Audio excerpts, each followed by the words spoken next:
피고인은 대통령으로서 누구보다 헌법을 수호하고 법질서를 준수할 의무가 있는데도 도리어 헌법과 관련 법령에서 대통령의 독단과 권력의 남용을 방지하기 위하여 규정한 절차적 요건을 경시하는 태도를 보였으므로 이는 비난받아 마땅합니다. 특히 피고인은 자신이 대통령으로서 가지는 막강한 영향력을 남용하여 경호처 소속 공무원들로 하여금 적법한 영장 집행을 저지하게 하였는데 이는 일신의 안위와 사적인 이익을 위하여 대한민국에 충성하는 경호처 소속 공무원들을 사실상 사병화한 것입니다. 이와 같은 공무집행 방해 범행은 정당한 공권력 행사를 무력화시키고 국가의 법질서 기능을 저해하는 중대한 범죄에 해당하는 점, 피고인이 범행에 이르게 된 경위, 구체적인 범행 내용 등에 비춰 보면 피고인의 죄질이 매우 좋지 아니합니다. 다음과 같이 판결을 선고합니다. 피고인 일어서십시오. 주문. 피고인을 징역 5년에 처한다. 이 사건 공소사실 중 허위 작성 공문서 행사의 점 및 허위 공보 관련 직권남용 권리 행사 방해의 점은 각 무죄. 피고인은 이 판결에 불복이 있으면 오늘부터 7일 이내에 이 법원에 항소장을 제출하여 항소할 수 있습니다. 이상으로 판결 선고를 마쳤습니다. 자, 들어보셨고요. 일단 변호사님께서 그 1심 선고의 주요 내용을 좀 간략히 정리 먼저 해주실까요? 네, 알겠습니다. 이제 예. 각 혐의마다 조금 어떤 판단을 내렸는지 간략하게 그 네네. 유무죄 결과 정도를 일단 먼저 말씀을 드리겠습니다. 네. 우선 12.3 이 계엄 선포 직전에 국무위원들에 대한 그 소집 통지가 누락되었다. 그래서 이 일부 국무위원들에 대해서 권리 행사를 방해하는 직권남용이 성립한다라는 그 부분과 관련해서 당시 이제 국무위원들 중에 통지를 받지 못한 위원들에 대해서는 결과적으로 이 심의 표결권을 침해한 것이다에 따라서 유죄가 인정이 됐습니다. 그리고 이제 계엄 선포문의 사후 작성 관련해서도 이제 혐의가 하나 포함이 돼 있었죠. 네. 이 사후에 작성된 문건에 대해 이 계엄 관련 문건에 대해서 허위 공문서라는 사실을 인정을 했습니다. 따라서 허위 공문서 작성에 관련된 유죄를 인정을 했는데 다만 이제 이걸 행사했는지 여부, 그래서 행사죄도 같이 문제가 되었지만 이 부분에 대해서는 행사가 성립하지 않는다라고 판단을 해서 일부 무죄를 또 선고를 했습니다. 네네. 이제 그 밖에 허위 외신 자료 작성 그리고 뭐 행사와 관련해서 결국에는 담당자에게 사실과는 다른 계엄과 관련된 내용을 그 문건으로 작성을 하게 하고 이것을 해외 외신에게 전파하도록 했다라는 점이 또 직권남용에 해당한다라는 혐의로 기소가 됐습니다. 여기에 대해서도 이제 무죄가 선고가 됐는데 이 부분은 이후에 자세하게 다루는 게 좋을 것 같습니다. 네. 그리고 이제 비화폰 등 그런 목록, 내역 등을 삭제하도록 지시한 그 행위에 대해서도 평가를 했는데 이 경우에는 대통령 경호법상 직권남용에 해당을 한다라고 해서 마찬가지로 유죄를 선고를 했습니다.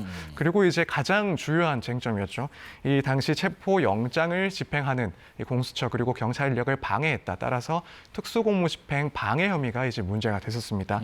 여기에 대해서 윤 전 대통령 측에서는 이전에 공수처의 그런 수사 권한이 없음을 주장을 하고 또 적법한 경호가 수행된 것이다라는 주장 등을 반복해 왔지만 여기에 대해서 결과적으로는 또 유죄를 인정을 했습니다. 그래서 총 징역 5년형을 선고를 했습니다. 네. 종합적으로 이 혐의의 내용 또 유무죄 내용까지 쭉 설명을 해 주셨는데 그런 궁금증도 듭니다. 총괄적으로요. 구형보다 선고가 좀 낮았던 이유는 뭐라고 보시는지요? 네, 저도 이제 구형에 거의 근접한 선고가 나오지 않을까라는 생각을 했었습니다. 일단 구형 자체는 특검에서 종합을 해서 10년 구형을 했었고 이게 사실 법적으로 선고 가능한 11년 조금 넘는 그 상한에 거의 근접한 수준이었습니다.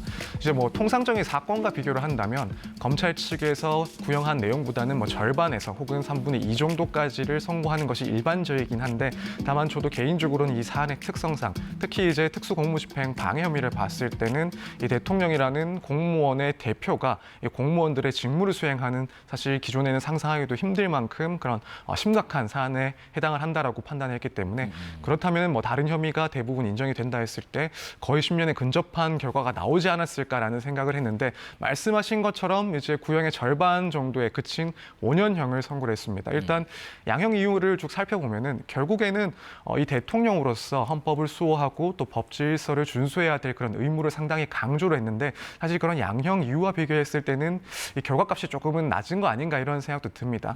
다만 이제 여기에는 우선 재판부에서 또 언급을 했던 것처럼 과거에 범죄 전력이 없었다는 점 그리고 당시의 사정 등을 종합적으로 고려한 결과라는 점이 일단 반영이 된 것으로 보이긴 합니다. 이제 그런 그럼에도 불구하고 사실 뭐 사안의 심각성에 비교하자면 조금 낮은 형이다, 낮은 선고다라는 그런 의견들도 충분히 나올 수 있는 결과인 것 같습니다. 예. 자, 그러면 대통령 관저에서의 체포영장 집행 과정에서 이 경호처와 대치하는 그 영상이 과거에 공개되기도 했었는데 윤 전 대통령은 당시 경호처의 대응이 필요했다라고 주장을 했었죠. 잠깐 이 내용도 들어보겠습니다.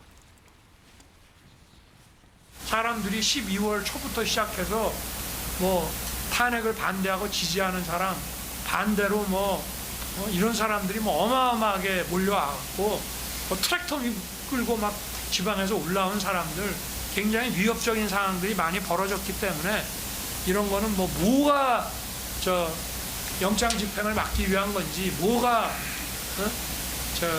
이런 시위에 따른 어떤 위험을 막기 위한 건지 분간이 안 가는 경우도 많고요. 그리고 스크럼 짜는 거는 저는 알지도 못했고, 위력 경호라는 게 존재한다는 거는 압니다. 위력 경호라는 거는 늘 있는 것이고요. 대통령 경호라고 하는 것은 어떻게 보면 아무리 지나쳐도 과하지 않다라고 볼 수 있는 것이고. 지금부터 좀 조금씩 잘라서 제가 좀 여쭤볼게요. 우선은 체포영장을 집행하는 그 방식, 그리고 거기에 대한 대응, 여기에 대해서는 오늘 1심 법원 재판부 판단이 어땠는 건가요? 네, 일단 체포영장 집행 방식에 대해서 언급한 부분 먼저 네. 조금 설명을 드리겠습니다. 이제 윤 전 대통령은 이 사건 재판 과정에서 이 체포영장의 그런 집행에 있어서도 적법하지 못한 문제가 있었다. 그런 주장들을 해왔습니다. 예를 들어서 체포영장을 발부한 법원이 당시를 떠올려 보면은 이제 중앙지법이 아니라 서부지법이었다. 서부지법이었죠. 맞습니다. 그래서 이 관할을 위반했다라는 주장도 있었고, 또 이제 집행하는 과정에서 이 경호처장의 동의 없이 이 군사상 기밀을 요하는 곳을 수색했기 때문에 이건 역시도 법을 위반했다. 형사소송법을 위반했다라는 주장들을 했습니다. 네. 또 그 밖에도 이 집행 과정에서 촬영을 한 그런 부분까지도 문제 삼았고, 또 이동 경로에는 영장에 적시되지 않은 그런 경로까지도 포함이 됐기 때문에 전체적인 과정이 다 위법하다라는 주장들을 해왔습니다. 자, 여기에 대해서 오늘 재판부가 하나하나씩 설명을 했는데, 우선 관할과 관련해서 공수처법상 이제 형사소송법이 준용이 되고, 이 형사소송법의 준용에 따라서 결국 이 대통령실을 관할하는 곳은 서부지법이다. 따라서 이 서부지법에서 영장을 발부한 것은 관할 문제가 없다라는 판단을 했습니다. 그러니까 영장이 애초에 나온 거는 문제가 안 된다. 네, 그렇습니다. 자, 그럼 일단 집행 과정에서요. 그리고 이제 집행 과정에서 동영상 혹은 사진을 촬영한 것, 이건 역시도 적법한 그런 체포영장 집행을 위해서 수반되는 필요 최소한의 범위였기 때문에 이 점 역시도 문제 삼을 수가 없다라는 주장을 했습니다. 그리고 이제 이 대통령 관저와 같은 경우에는 군사상 비밀을 요하는 것, 그 장소는 맞는데 형사소송법상 그 규정은 이제 그런 비밀을 요하는 물건을 압수하고 수색할 때 적용되는 제외 규정이고 제한되는 규정이고, 그때는 당연히 이 책임자의 허가가 필요하다. 그런데 지금 이 사건 같은 경우에는 그런 물건을 압수수색하기 위해서 관저로 들어간 것이 아니라 체포를 하기 위해서 들어간 것이고, 따라서 이 제한 규정이 적용되지 않는다라는 겁니다. 그래서 이 수색하는 과정에서, 체포를 위해서 수색하는 과정에서 영장 집행은 당시 이제 경호처장의 동의가 없었다, 허가가 없었다 하더라도 적법한 절차였다라고 언급을 했습니다. 이제 이동 경로 역시도 결국에는 체포를 하기 위한 장소로 이동하기 위해서 필요한 그런 내용들이었기 때문에 역시 문제가 되지 않는다라는 입장이에요. 결국에는 이 체포 영장의 집행 과정에서 법적인 그런 문제가 없다라고 이제 윤 전 대통령의 주장들을 다 배척을 했습니다. 자, 그러면은 대응을 좀 여쭤볼게요. 그러니까 경호처가 영장 집행을 막은 이 행위가 정당한 대통령 경호였는지, 아니면 공무집행을 정당하게 하는 것을 방해하는 건지, 이 부분이었던 것 같은데, 이 과정에서 지금 윤 전 대통령 입장에서는 영장 집행을 좀 막으라고 지시했는지 여부도 굉장히 중요한 부분이어서 이게 또 체포 방해 혐의로 갔잖아요. 이 부분에 대한 설명도 좀 들어볼게요. 네, 결국에는 이 체포 영장 집행은 적법하고 여기에 대한 윤 전 대통령 측의 대응 방식은 위법했다라는 평가를 했다라고 보여집니다. 네. 그래서 이제 어쨌든 법원의 그런 심사를 거쳐서 적법하게 발부된 영장을 집행하는 과정에서 이렇게 차별을 세우고 또 무장경호 인력을 배치한 것은 결국에는 공수처의 접근을 물리적으로 막은 것이기 때문에 공무집행을 저지하는 행위에 해당을 한다라는 판단을 했습니다. 네. 이제 뭐 윤 전 대통령 측에서는 당시에 적법한 경호 수행 과정이었다라고 주장했지만 이 점은 배척이 됐고, 이제 윤 전 대통령의 지시가 있었는지 여부에 대해서도 윤 전 대통령 측에서는 이런 지시가 없었다라는 주장을 해왔었습니다. 하지만 이 법원은 검찰 측, 특검 측의 주장처럼 결국에는 윤 전 대통령의 그 지시가 있었다. 있다라는 판단을 했습니다. 이제 그 배경을 살펴보면은 당시에 이제 박종훈 경호처장 등 이런 직원들에게 이제 간부들이 영장 집행을 막으라는 지시들이 있었고 그 전부터 이제 윤 전 대통령은 각종 이제 압수 영장 집행이라든가 혹은 체포 영장 집행에 대해서 부정적인 태도 혹은 수사에 협조하지 않을 것이다라는 그런 발언들을 해왔었고 이 보고를 받으면서 결국에는 체포 역시도 막으라는 그런 지시가 구체적으로 있었다라고 법원에서 판단을 한 겁니다. 그래서 이런 내용들을 봤을 때 결국 윤 전 대통령은 당시 이제 경호처 직원들을 이용을 해서 지휘를 해서 이 영장 집행을 방해했기 때문에 직권남용이 성립한과 동시에 특수공무집행 방해죄도 성립한다 이렇게 판단했습니다. 그리고 이제 애초에 윤 전 대통령 측에서 주장이 그랬잖아요. 그러니까 이 공수처가 무슨 권한으로 이 내란과 직권남용 등의 혐의에 대해서 수사를 하느냐. 그렇기 때문에 수사 대상 자체가 안 되니까 체포하는 일련의 과정 자체도 위법하다.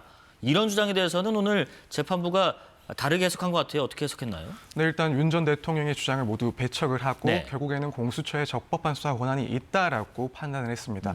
사실 이제 어떻게 보면 이번 재판에서 가장 중요했던 쟁점이고 윤 전 대통령 측에서도 촉각을 곤두세웠던 그런 쟁점이 아닐까 싶습니다. 왜냐하면 이 공수처의 수사권 유무는 지금 오늘 이 재판에서도 주요한 쟁점이었고 한편으로는 앞으로 선고가 될 내란 재판에 있어서도 상당히 중요한 쟁점에 해당하기 때문에 그렇습니다. 만약에 이제 공수처의 수사 권한이 없었다라고 판단한다면 영장 집행 역시도 위법하다라는 판단을 받았을 것이고 네. 내란과 관련해서도 전체적인 수사 과정에서의 위법성이 문제가 되기 때문에 공소기각 판결을 노릴 수도 있는 그런 내용이기 때문에 그렇습니다. 하지만 이제 법원에서는 그러한 주장을 배척을 했는데 결국에는 공수처법을 들여다봤을 때 이 공수처법에서는 고위공무원의 공직자의 직권남용 혐의에 대해서 수사를 할 수 있는 권한이 있고 또 관련해서 인지하는 사건에 대해서도 수사권이 있다라는 겁니다. 그래서 지금 공수처는 결국 이제 윤 전 대통령의 직권남용에 대해서 수사를 개시를 하면서 이와 사실상 동일한 내용을 구성하고 있는 이 사건, 그러니까 이 내란 혐의와 관련해서도 수사를 할 수 있는 권한이 있었다라고 해서 결국 공수처에 수사권이 있다라는 것을 정확하게 명시를 했습니다. 그리고 이제 또 하나 이제 혐의 중에서 국무위원의 심의 의결권 침해 부분이 있어서요. 이 부분에 대해서는 재판부가 그렇게 중요한 거였다면 더더군다나 모든 국무위원들을 다 불러서 의견을 들었어야 됐다. 이렇게 판시했던데 그 근거를 뭐라고 제시했나요? 일단 지금 윤 전 대통령 측에서 주장을 하는 네. 것은 결국에는 대통령이 급박한 상황에서 네, 계엄을 네. 선포를 했어야 되기 때문에 국무위원들의 그런 의결권이나 혹은 표결권을 인정하기도 힘들고 또 침해할 수도 없다라는 거였는데 결국에는 이제 당시 상황이라든가 혹은 관련 규정을 봤을 때 재판부에서는 이 국무위원들의 심의권, 표결권을 침해했다라는 판단을 했습니다. 일단 관련 법들을 봤을 때는 이 국무위원들은 모두 이 국정에 대해서 심의를 할 수 있는 그리고 표결할 수 있는 그런 권한이 있고 이것은 일종의 권리라고 판단을 했습니다. 그리고 비상계엄 선포와 관련해서도 당연히 국무위원들의 그런 심의가 있어야 된다라는 판단을 했고 이 통제할 때 있어서 그런 예외를 또 두고 있다라는 그런 규정도 찾기가 어렵다라는 판단을 했습니다. 특히 이제 말씀하신 것처럼 이 비상계엄 선포 같은 경우에는 그로 인한 결과값, 그러니까 국민에 대한 기본권 침해도 충분히 문제가 될 수가 있고 이 국가적인 피해가 발생할 수도 있는 그만큼 중요한 사안이니만큼 네. 더더욱 국무위원들에 대한 통지, 그렇게 통지를 해서 심의하고 또 표결할 수 있는 권리를 보장해 줬어야 된다. 시간이 걸리더라도. 네, 그렇습니다. 네. 그렇기 때문에 결국에는 이 국무위원들에 대한 심의권 표결권을 침해했다라는 판단을 했습니다. 그 허위 공보 관련해서는 이게 무슨 내용일지 하신 분들 약간 계실 수도 있을 것 같아요. 그래서 한번 들어볼게요. 관련 녹취를요. 이 외신에 대해 계엄 관련 허위 공보를 한 혐의와 관련해서 이에 대한 증언 또 윤 전 대통령 입장까지 잠깐 들어보겠습니다. 대통령께서 전화를 주셨습니다. 대통령과 나눴던 문답은 정확히 기억이 나지 않는데 계엄 선포 상황에 대해서 설명을 쭉 해주셨습니다. 내외신 기자들 모두 다 가장 궁금해하는 사안이었다고 생각을 해서 본능적으로 받아 적었습니다. 그 대변인이나 공보관이 하는 일은 그 입장을 얘기하는 거고요. 팩트라고 하는 거는 그거는 기자들이 취재하는 겁니다. 어느 게 팩트인지는 시간이 지나봐야 아는 것이고요. 대변인을 통해서 어떤 국익 때문에 이걸 얘기 안 했다고 해서 그거를 무슨 허위 공보라고 해가지고 그렇게 하진 않습니다. 그러니까 이제 당시 상황을 설명하는 과정에서 외신 대변인에게 허위 취지의 PG라는 것을 작성하고 전파하게 좀 지시를 했느냐. 그러니까 이런 부분이었는데 이게 있었다고 하더라도 정책적이고 정무적인 표현인 거지. 이게 뭐 고의로 사실을 왜곡해서 국민을 속이려는 허위 공보는 아니었다. 이런 주장이었는데 특검 측의 입장 그리고 오늘 재판부의 판단은 여기에서 어땠나요? 일단 특검 측은 이제 윤 전 대통령과는 정면으로 반하는 주장을 했습니다. 당연히 국회 의결을 뭐 당시에 방해하지 않았다는 내용이 담겨 있다라는 것, 혹은 뭐 헌정 질서 회복을 위해서 계엄을 선포했다라는 것, 이런 내용들은 실제 사실과는 다른 허위의 사실이기 때문에 결국 이것을 지시한 것은 직권 남용에 해당을 한다라는 입장이었는데 네. 이제 재판부에서는 여기에 대해서 무죄를 또 인정을 했습니다. 아, 네. 이제 이 부분은 뭐 윤 전 대통령 측의 뭐 주장과 결과는 똑같은데 다만 이제 그 논리 구성이 조금 다르긴 합니다. 이 재판부에서는 이 국정 현안에 관한 그런 대통령의 입장 그리고 의견을 표명하는 업무에 해당하기 때문에 그 내용에 대해서 뭐 실제로는 사실관계 일부가 다르다고 하더라도 이 담당자가 이것을 달리 보고 달리 평가할 수 있는 권한도 없다라는 겁니다. 그렇기 때문에 이런 홍보 비서관과 같은 경우에는 사실관계를 뭐 가려낼 의무나 권한이 인정되지 않아서 여기에 대해서 의무 없는 일을 하도록 직권을 남용했다라는 부분이 성립하지 않는다라는 이유로 이 부분은 무죄를 선고를 했습니다. 아, 그러니까 비서관은 대통령 지시에 따를 의무가 있다는 뭐 취지인 것 같아요. 네, 그렇습니다. 그리고 이제 하나가 비화폰 목록 삭제 관련해서인데 이게 이제 말 그대로 비화폰이다 보니까 이거를 뭐 삭제하거나 주기적으로 없애는 부분들에 대해서는 정상적인 보안 관행이다. 그렇지 않다. 이거를 없앤 거는 수사를 방해하기 위한 목적이다. 이 부분이 또 충돌이 있었는데 오늘 결과 설명해 주실까요? 네, 일단 이 부분 역시도 윤 전 대통령의 주장을 또 배척을 했습니다. 네. 일단 말씀하신 것처럼 윤 전 대통령 측에서는 이 보안상의 필요에 의해서 삭제를 지시했다라는 건데 이 재판부에서는 정반대로 판단했습니다. 당시에 이제 직무 정지가 됐던 군사령관들이 곧바로 비화폰을 반환하지 않았다 하더라도 그걸 이제 보안 사고로 볼 수는 없었다라는 겁니다. 그런데 이 김성훈 차장의 그런 기록 삭제 지시라는 것은 결국에는 향후의 수사 대상이 될 수 있는 증거들에 대해서 그 인멸을 위반한 행위라고 판단을 했습니다. 그래서 이제 부하가 이것을 거부를 하면서 실질적인 결과 발생은 없었지만 이런 김성훈 차장의 우선 직권 남용이 인정이 되고 결국 그것은 윤석열 대통령의 지시에 의했던 것이기 때문에 윤석열 전 대통령 역시도 이 직권 남용 교사죄가 성립을 한다 이렇게 판단했습니다. 그 또 뭐 허위 공문서 관련된 내용도 있는데 특검이 그 2년을 또 구형을 했었어요. 이 계엄 선포문의 사후 작성 여기에 대해서도 윤 전 대통령 측에서는 이 문서가 공문서냐, 공문서가 될 수 없다. 그렇기 때문에 범죄가 성립될 수 없다. 이런 주장이었는데 1심 재판부 판단 어땠습니까? 네, 1심 재판부에서는 이 문건의 내용이라든가 형식을 봤을 때 우선 공문서에 해당을 한다라고 봤습니다. 그리고 나서 이제 윤 전 대통령의 그런 고의 문제도 또 언급을 했는데 네. 일단 작성 권한이 있는 윤 전 대통령의 그런 서명으로 완성이 됐고 또 기재 형식이나 내용을 봤을 때는 당시에 이제 강희구 부속실장은 결국 비상계엄 선포의 절차 준수를 조금 외관을 만들기 위해서 이렇게 작성이 된 문건이다라고 판단을 했습니다. 그걸 알면서도 서명을 했다라고 보이기 때문에 따라서 고의 그리고 목적 역시도 인정이 된다라고 해서 이제 허위 공문서 작성 역시도 인정을 했습니다.